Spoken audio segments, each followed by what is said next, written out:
Hey, here we are, part two, day two of rebuilding lower cabinet. Now, some of you might say, I don't have a $400 table saw. I don't have a $100 jigsaw or $50 jigsaw. What you can do is go to garage sales and the Facebook Marketplace, whatever, buy a good blade, whatever you do. But the price of a saw, the price of a jigsaw, or some tools, you can rebuild your old kitchen. So, even after that, then you can do your bathroom, your garage, you start doing lots of other projects. An island, we'll get to that one later. So it's a great investment. I'm sure you've blown $400 or $500 on dumber stuff, but the one cabinet alone, without even the doors or hinges, is $500 to $700. So a table saw and a saw is a small investment. Anyways, enough on that. I'm not rich either, but I can't afford not to have tools and not to buy more tools. And buying tools is addicting. Once there's a new tool that comes out that makes your life easier, you'll love to go and shop for it. And anyways, that's a whole different story there. Here we are. I got this piece where I got to cut this one out. Bada bing, bada boom. And I've got the other pieces done. And then we're going to start assembling it. I'm going to slow down and my camera jolts. Sorry about that. But I'm just excited to get this done. So I'll try and make my camera work a little bit smoother and better. But no one's really watching this anyways. This is mostly, I'm doing this so my kid and my kids' kids can see that I'm not a complete useless retard, because I don't talk to them all that much. They don't live near close to me. So anyone that wants to know who I am or what I did in my life, this is one of the things I do. I do many things, but this is one thing I'm doing. So, Kevin, Bradley, James, whatever you want to call yourself or whoever you are this week, if you get to see this, love you. Sorry I can't be there, but I'm here trying to make a living. So somebody please watch this video and send it to somebody else to watch. Anyways, let's get moving, get this one cut out. You need a special blade for your jigsaw so as to not chip up the melamine real bad. Now, Home Depot cut this for me, and theirs wasn't too bad, but I trimmed it on mine. Anyways, there's the factory edge. That's the front edge. That's what we care about. I'm going to cut that with my jigsaw, and I have a special blade.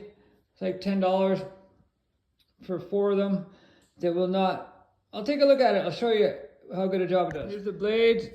Look at that. Laminate cutting jigsaw blades. And they do help. Got one in there already. I did also describe this with a knife. See if that helps a little bit. Yeah, that's it there. Now it was a little bit worse than that, but just take a piece of sandpaper and chamfer the edges. Chamfer them just means to put an angle on it. And there, see, it's almost gone. But you're not gonna see this anyways. I was just showing you what's going on. If we did see it, I would try and do a little bit nicer job somehow.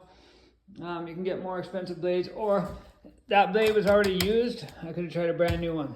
Anyways, let's move on. Change this design a little bit. I'm not going to use dowel pins on the bottom. I'm going to put these 2 in just to help locate this, because I can't put blocking behind it. But for the bottom shelf, you don't see anything underneath here. So I'm just going to add some 2x4 blocking there, and the shelf will sit on it. And then I'm going to caulk the seam in there, just because I think it'll be stronger that way. You put all these holes in it, and it's a place for water to seep in. And when water gets inside this wood, look what it does to it. It's just not friendly with it. So I don't even know why they use this. They should be able to make cupboards out of like a plastic that doesn't get affected by water. Hey, there's an idea. That's my $1 million idea. Someone's gonna steal it now, but no, they won't, because nobody watches my shit anyway. So let's make cupboards out of recycled plastic. I mean, they got plastic on the outside anyway, so who gives a flying flute?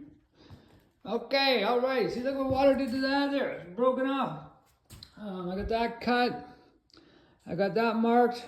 I'm gonna drill the holes. It doesn't matter if I go all the way through or not, but I'm gonna put a depth gauge on it and go through the proper depth gauge. It's just a little piece of tape on there. There we go. And you just want to make sure that you don't go through all the way. Now this side doesn't really matter because it's infinite, so the rest of the plug will go in there. And that's how I figured out what size drill bit to make. Dunk, and let's drill our hole.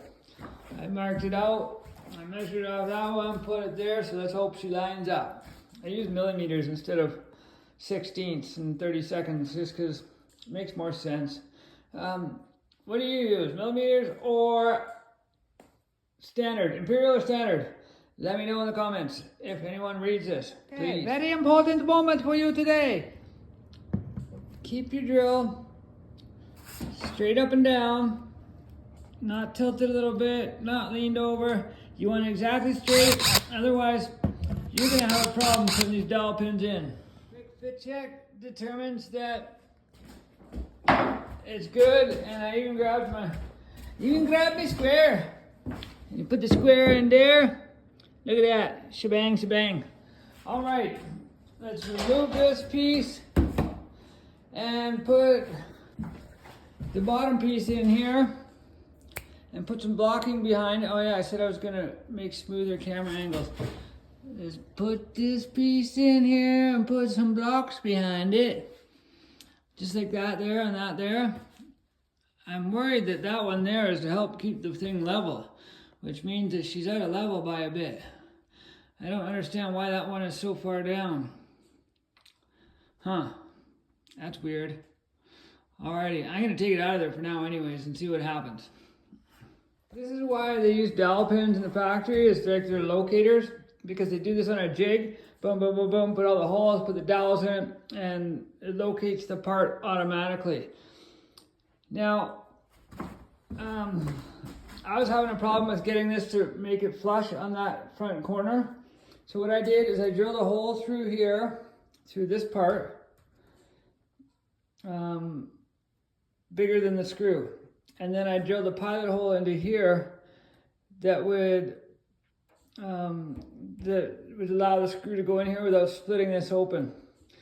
So I put 4 screws down there, and I'm going to tighten them up just to suck this gap up, so that way it makes it exactly flush, because it's the right size, but if you don't suck it up tight against here, it's not going to be flush there, and I want it tight here to make it completely square, if that makes any sense to anybody. So I went with screws. Don't over tighten them, and make sure you drill the holes straight in the middle of the board, and don't over tighten them. Did I say that twice? Good. If you over tighten them, you're gonna split the board, split this board, and you're here. This stuff is not very strong. I don't know why they build cupboards out of it.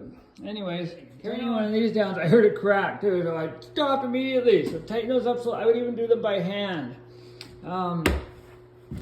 This here, I see it's a tiny bit out.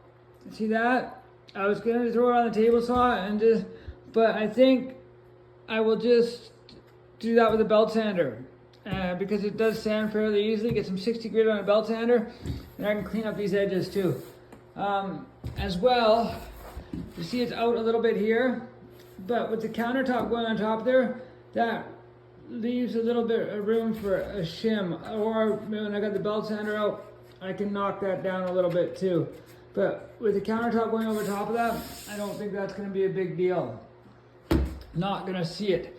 So I'm going to put some blocks in here, and I think one goes there to level it out. So once I get this side on, I'm going to run some glue down here, and then I think I'm going to put some screws in there, just like I did there, because I think it's stronger than just using my gun, staple gun. And that way, if it has to come apart or anything, you can just pop the screws out. All right, let's do it. If you're confident of the fit, get some glue and spread it on the, oh, that's the stuff. Spread it on the surfaces and the 2 little locator pegs in your little groove. dado cut, and let's put it on. Drill these with a smaller drill bit that goes through to there, and then a little bit bigger one there, and then I use a bigger drill bit so I can countersink the screws. So that way, when it butts up flush against this, if the screws stick it out, they won't stick out. Okay, let's do it. Screw, you're gonna take a drill bit, it's about the same size. You see how this is tapered in a V? So that when you do that, the screw will fit inside it. Just take your drill, hold it straight up and down, go slow until you get the correct depth. Just like that. There we go. And there you go. That looks nice, doesn't it? Then it doesn't stick out. It's not going to interfere with that. Whoever built these cabinets, put these little feet on it to level it out. Just because the floor might not be level, not because the cabinets aren't level. I try and avoid using this kind of material wherever I can. I was just shimmy-shamming this into place, and this just folded over and started disintegrating. I mean, the stuff is garbage. Wherever you can avoid using this, I would. So I'm gonna replace these pieces with a piece of real wood, 2x4, because if someone ever spills water on the floor and it happens to get underneath the counter, that's gonna disintegrate. So that's probably another good reason to keep this up off the ground a little bit and to level it out with some other pieces of wood, is so if there ever is water spill in your kitchen, that your cabinets don't get ruined. There you go. That's where the dishwasher goes. That piece is new. I need some white tape for there. That's new, that's new, that's rebuilt. This countertop is getting replaced. It's just sitting there. It's already off. I put in new lines because one of them had a mark in it. I didn't like it, so I thought I would replace it while it's open. I forgot to put the little chrome ring on there, but I may have to move this anyways because of the height for the new taps in the sink. So anyways, the shut-offs work. I need some tape, and on the bottom there is a kick panel, which is just, this is what they use for their kick panel, but I usually use a piece of the flooring and put it up there. So there we go. It's all done. Ready to go. The only thing I might do too is paint this part. I'm not sure. It looks really good though, so maybe we'll just leave it. I also need to bring my van here and load up a bunch of garbage and do a major cleanup because there is so much stuff here, boxes and garbage and stuff. I need to do a major cleanup because it's getting crazy. And then get ready for the next step.